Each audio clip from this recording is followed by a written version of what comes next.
કોઈના કળના દુખાવા ના થતા તો આ દુખાવા થઈ જાય, કોઈની પેસ્યુટી ન છૂટે આમાં પેસ્યુટી ખૂટી ખાઈ જાય એવો રોળા થઈ ગયો છે। છતાં અમે માંગ એ કરી કે અમારે આ ડામર કરી દઈએ કા પછી આ રોડનો સમારકામ કરીને અમને ખેડૂતની અમારી નમ્ર અપીલ છે। ફાટકમાં ડાયવર્ઝન જે કાઢેલો હોય ધોરાજીનો એમાં પાણા વાળો રસ્તો બહુ ખરાબ છે, બહુ તકલીફ પડે।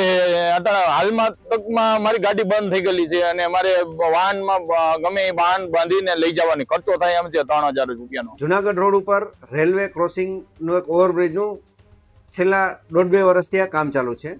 આ કામ ખૂબ જ ધીમી ગતિએ ચાલુ છે। ખરેખર અત્યારે આ કામ પૂર્ણ થઈ જવું જોઈએ। કલેક્ટર સાહેબના હુકમ મુજબ જે અમને ડાયવર્ઝન આપેલું છે તે કાચું છે, ખૂબ જ બિસ્માર હાલતમાં છે। આ ખરેખર ડામર રોડ કરી અને પાકું ડાયવર્ઝન કરવું જોઈએ તો અમારા વાહનોને આવવાની મુશ્કેલી ન પડે। 1.5 વર્ષથી બ્રિજનું કામ છે તે કાચબા ગતિએ ચાલી રહ્યું છે। ડાયવર્ઝન માર્ગોની હાલત બિસ્માર હોવાનો પણ આક્ષેપ કરવામાં આવ્યો। ખેડૂતો, ઉદ્યોગકારો અને વાહન ચાલકોમાં પણ ભારે રોષ જોવા મળ્યો। ટ્રાફિક જામ અને અકસ્માતોના બનાવોમાં વધારો થતો જોવા મળી રહ્યો છે।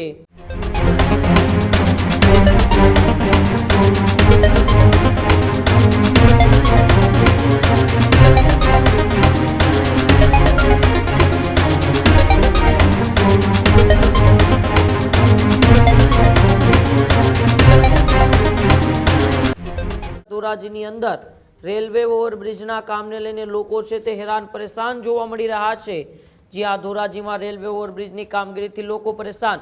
1.5 વર્ષથી બ્રિજનું કામ છે તે કાચબા ગતિએ ચાલી રહ્યું છે। 4 જૂનથી ભારે વાહનો માટે નો એન્ટ્રી છે તે પણ જાહેર કરાઈ। ડાયવર્ઝન માર્ગોની હાલત બિસ્માર હોવાનો પણ આક્ષેપ કરવામાં આવ્યો।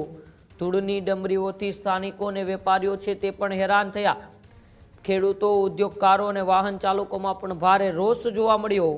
ચોમાસા પહેલા ડાયવર્ઝન રોડ પર ડામર કરવાની પણ માંગ કરવામાં આવી। ટ્રાફિક જામ અને અકસ્માતોના બનાવોમાં વધારો થતો જોવા મળી રહ્યો છે। મોટા વાહનો કાચા રસ્તાઓ પર ફસાઈ જવાની પણ ભીતિ છે। સ્થાનિકોએ ઓવરબ્રિજનું કામ ઝડપથી પૂર્ણ કરવાની પણ માંગ કરી છે।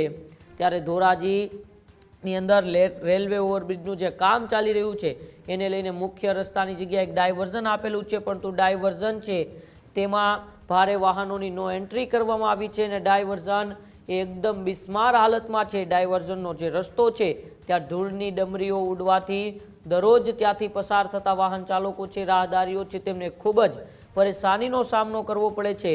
છેલ્લા 1.5 વર્ષથી આ બ્રિજનું કામ ગોકળ ગાયની ગતિએ ચાલી રહ્યું છે। જલ્દીથી જલ્દી આ બ્રિજનું કામ પૂર્ણ કરવાની પણ ત્યાંના સ્થાનિકોએ માંગ કરી છે।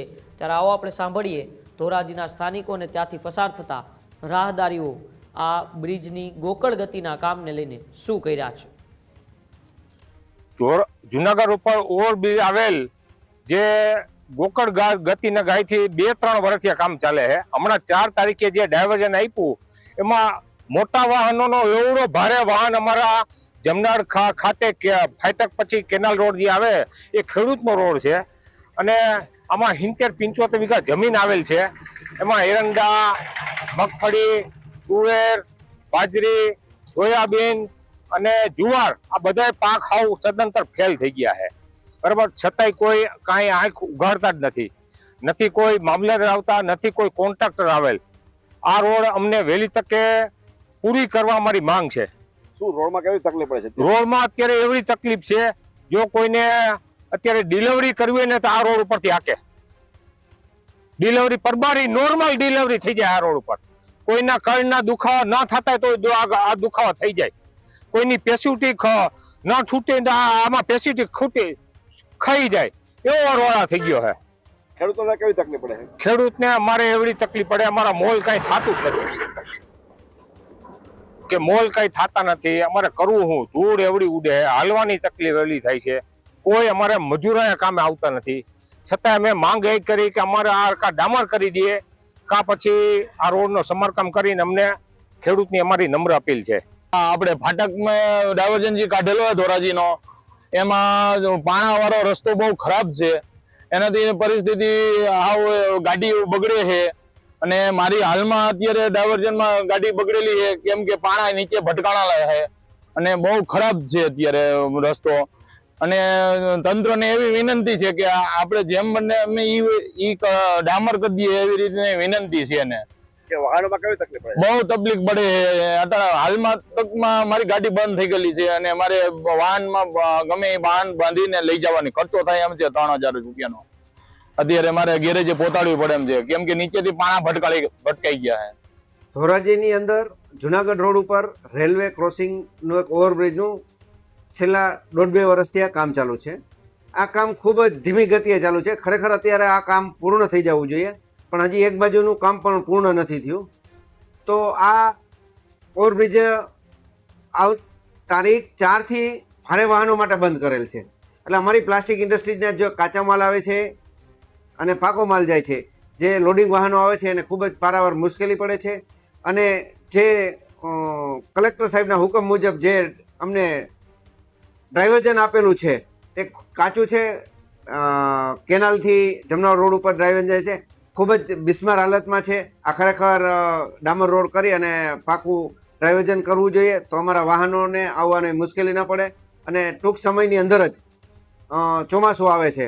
અમને અત્યારે ચિંતા એ વાતની છે કે ચોમાસાની અંદર અમારી ઇન્ડસ્ટ્રીઝને વાહનો આવવા જવા માટે કેવી મુશ્કેલીઓ પડશે, કેવી પરિસ્થિતિ નિર્માણ થશે એની અમને ખૂબ જ ચિંતા છે.